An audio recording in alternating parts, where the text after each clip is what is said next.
Magandang araw sa inyo mga ka-farmlat at muli ito si Jem, ang inyong tagapaglingkod at tagapagbalita ng magagandang property. At itong video na ipapakita ko sa inyo mga ka-farmlat ay talagang maganda, tabing kalsada po.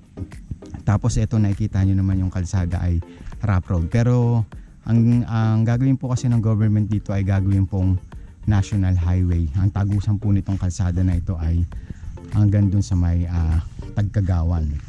Ewan kung tama yun. Tapos of course merong linya ng kuryente. Ayan yung poste. At dito rin magsisimula yung property. Yung frontage naman ito hanggang doon ay umaabot po ng 150 meters.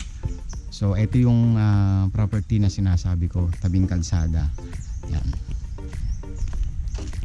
So papasukin natin ito mga ka-farmlat para at least makita ninyo yung ganda ng property. Kita nyo may kuryente. Then yung itong nakikita ninyong dalawang bahay po na yan, kasama po yan sa lote or sa farm. Then yung malaking tangke ng tubig, ayan po yung imbakan nila dito. Yan, pwede nyo rin gawing business yan mga ka-farmlat, kasi unang una pwede kayo mag-supply sa kanila dito ng tubig galing dito. So kayo yung magiging provider. Then ito po yung itsura ng lupa. Hanggang doon pa po yan, pababa. Tapos nakikita nyo napakadaming mga puno. Katulad po nitong nyog. Yung nyog po dito mga ka-farm na tumaabot po sa 500 pieces na puno ng nyog o yung coconut trees po ano. Then yan, nakikita nyo, lapitan ko, merong saging, ayan. Then may mangga rin po, ayan yung puno na yan. Tapos meron din pong mga star apple o kayumito, yan. Meron din pong mga tanim dito na gemelina, pati mahogany, kalamansi, meron din po dito sa area po na ito mga ka-farmland.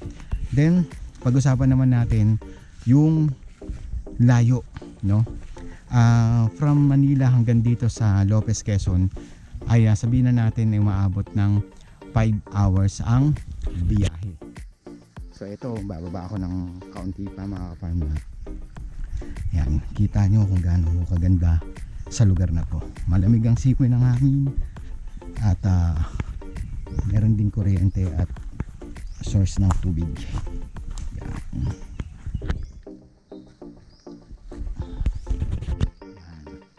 Ganun po yan. Yung itsura po kasi ng lupa na to, pa slope siya, hindi naman siya sobrang taas, kayang kaya.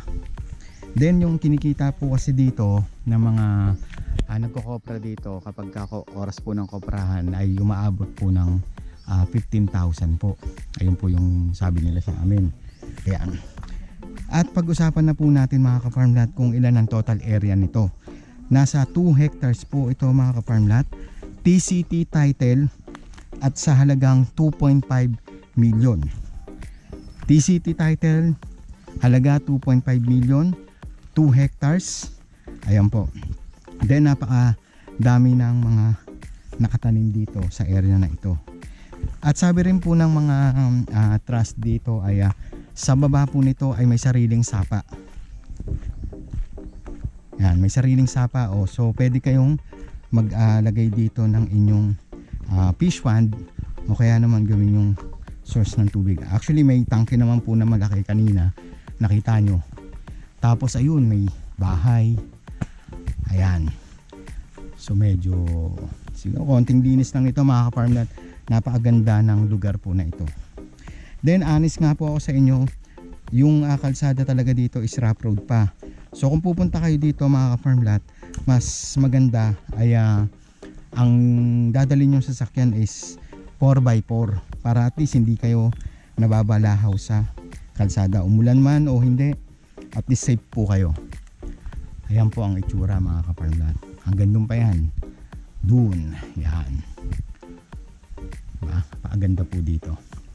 Ayun po mga ka-farmlat. At kung gusto po ninyo ng tripping or karagdagang impormasyon, tumawag lang po kayo sa mga numerong naka-flash dyan sa inyong mga screen at mag-set po tayo ng tripping. Once again, ito si Jem, ang inyong tagapaglingkod at tagapagbalita ng magagandang property. Mula po sa Lopez, Quezon, maraming salamat po sa inyo. Have a nice day. Ingat po kayong palagi mga ka-farm lot.